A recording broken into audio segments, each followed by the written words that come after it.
I can see that there is like a rock pool like hidden right up in here. I'm not too keen to swim through to get to it, but I feel like that is going to be the only way over there.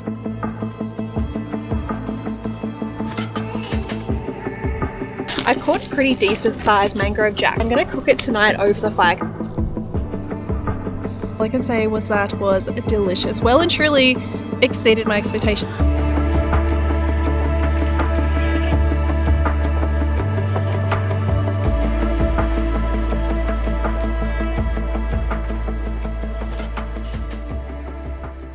Morning guys, welcome back to another video. So I'm officially back in southeast Queensland, specifically in the Condoleezza National Park here on the Sunshine Coast. So it's always weird coming home. I feel like I literally just left, which technically I did. It's only been a couple of months and somehow I've like driven across the country, but that is okay. I will be doing a complete unbroken full lap after this. Yeah, like I said, few mods going on the BT, so that is the whole purpose. I thought we would come out here and do a really cool hike out to Baxter Falls. So here in Queensland at the moment, it's currently school holidays, so everything is going to be so busy. I would probably say this hike is not by any means a hidden waterfall, but I'm going to say it's like a bit of a lesser known waterfall, so, or at least a little bit harder to get to. So I thought this would be perfect. I don't think there's anyone on this track at the moment. However, trying to find parking to get into this hike is probably the most challenging part. It's like the road that you need to get to. It's like the northern access for Baxter Falls. It's actually a private road, so you can't even park on the road itself. So I had to park on the main road and then hike in probably an extra like 400 meters. So this hike, all in all, it's like 4.3 kilometers out and back. It is a little bit cold here on the Sunshine Coast at the moment, so there's going to be a nice rewarding swim at the bottom, but hopefully by then we are nice and warm, so fingers crossed that we can jump on in. But it's still like 6:30 in the morning. Like I've gotten up nice and early to see if I could beat the crowds, but like I said, don't think there's anyone else here. So let's get to this hike and hopefully enjoy some pretty epic views at the end.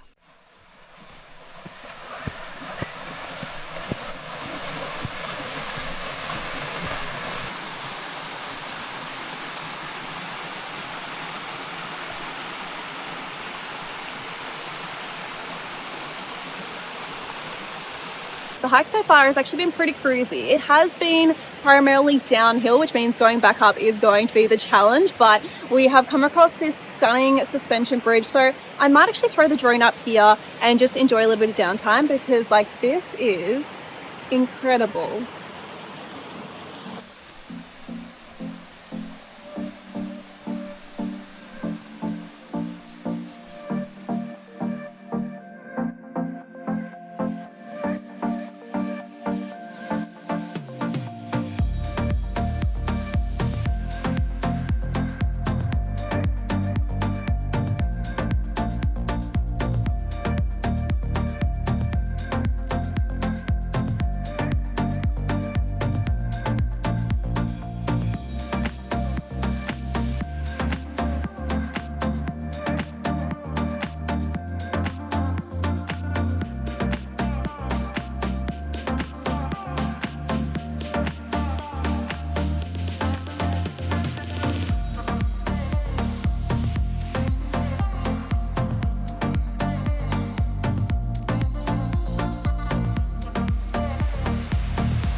We have got the entire place to ourselves.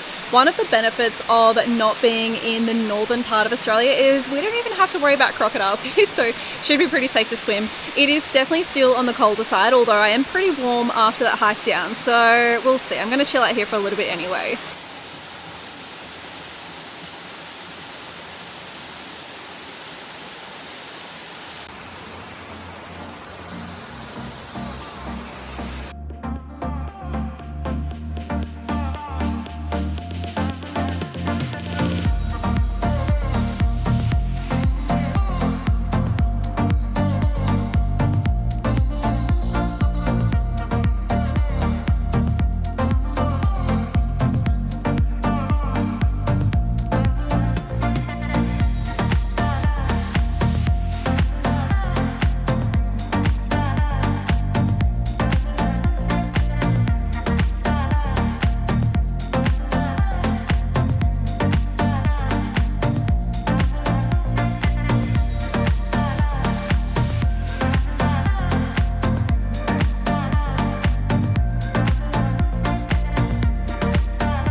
So on the drone I saw that there was a rock pool like right here behind this waterfall, and I really want to get to it. I don't think there is any other way other than swimming through the water, but it is freezing. Like, I put my foot in there before and I was like, I don't know if I want to fully jump into it, but I feel like that's the only way they're going to get over to the waterfall. So I don't know. I might see if there is a way around this.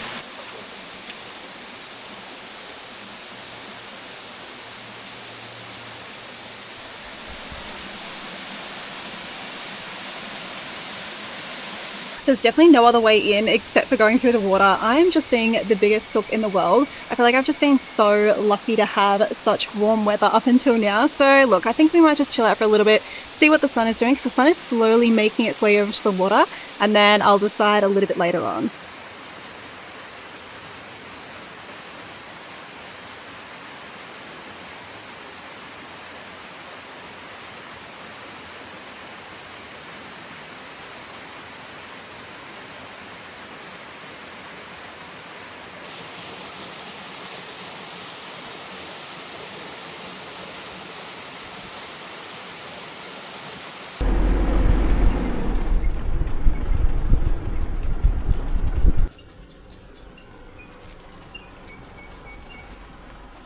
I booked into this beautiful hip camp. I have actually stayed here before and I loved it. You literally get this entire property to yourself, which is amazing, and it's called Fernbank Creek Camp. So it literally backs onto a creek which isn't really running too much at the moment, but it's still just such a beautiful spot just to relax and explore. So I'm going to show you guys this, and then we'll get set up for camp, get a campfire going nice and early so that we can do a little cook up tonight.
Now, as you guys would have noticed, I have been on a fair few fishing trips now, and I either just haven't caught anything of legal size or literally nothing at all. Like, nothing has been biting. So would you believe the moment I'm not actually recording for YouTube, I actually caught a fish. So I was out fishing with some family and I caught a pretty decent sized mangrove jack. So I thought I'd just save it, and I'm going to cook it tonight over the fire because I've always wanted to cook a fish whole over the fire, but I just have never had the opportunity. So it was about 2 days that I caught it. So I did freeze it, and that way it just stayed nice and fresh for today.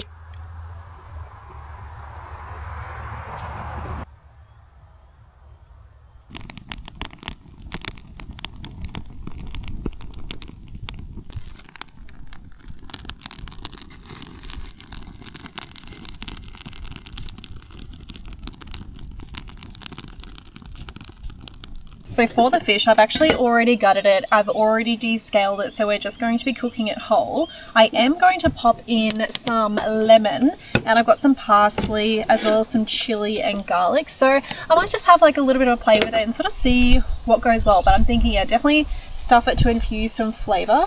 Get rid of the leaves that keep falling on it.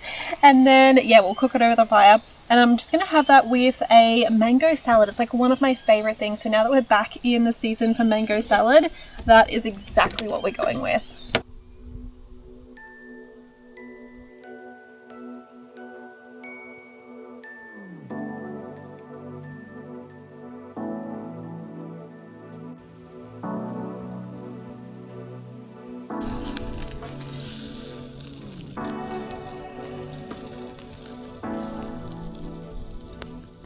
So I just flipped around the fish and it looks like it is cooking very nicely, which is great. As far as the mango salad, it is literally mango, cucumber, whether you want to buy these little mini ones or if you just want to buy standard cucumbers, capsicum, red onion. Now, I believe it's supposed to be lime juice, but I've gotten lemons instead, so that will just do. And then coriander. It's really, really simple, but it's so fresh and so yummy. It goes like perfectly with fish, as well as like any kind of wraps and stuff. So this is definitely my favorite. I'm not gonna lie, I actually don't know if this is even ready. I'm assuming it is though, because it's starting to flake, which is obviously perfect. So I'm excited. It actually smells really good.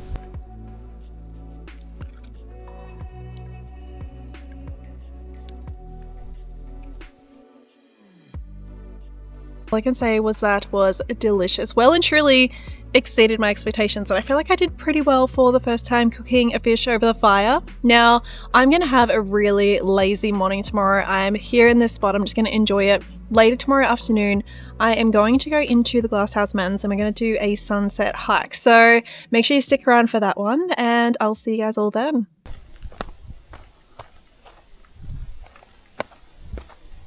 So I'm kicking off today's hike. So this one is Mount Tibberwalkum. I actually don't know if I'm saying that right, but I have done this hike a couple of times and I'm going to say it's one of the quieter ones, which is always really nice, but the views at the top are stunning. But I always love coming into the Glasshouse Mountains when I'm back home. Mind you, it does remind me like how unfit I feel every time I do one of these hikes. I just think that it requires a whole another level of physical fitness. This one is literally under 2 kilometers, so it's actually not too long, but it is a pretty steep one. I'm actually so grateful that there is a little bit of a breeze right now because it is very hot. We're about to do the last little scale up to the top as well, so this part is a little bit more rock climbing.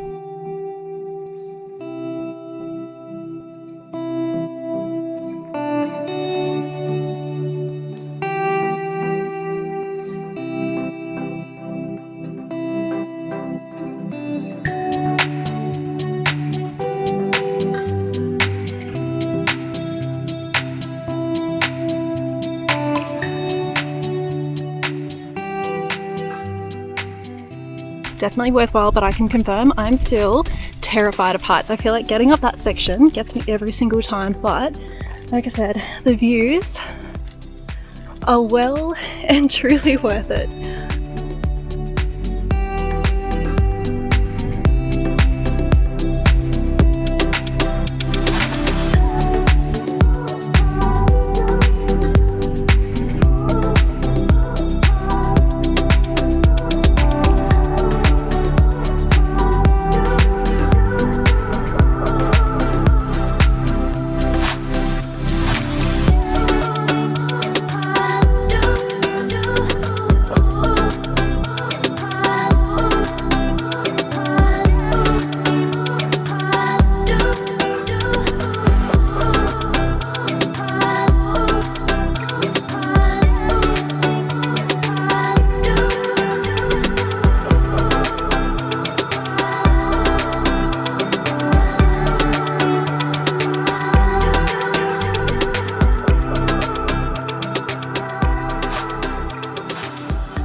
Seriously, these views will never get old. It's the one reason I love coming home every single time, just to get out into the Glasshouse Mountains and do some hiking in the area. I am going to close up this video here. I'm probably not going to wait around until the sun fully sets. I do want to get down off the mountain before the dark kicks in. So I'm just going to enjoy a little bit more time up here, and I will see you guys all in the next video.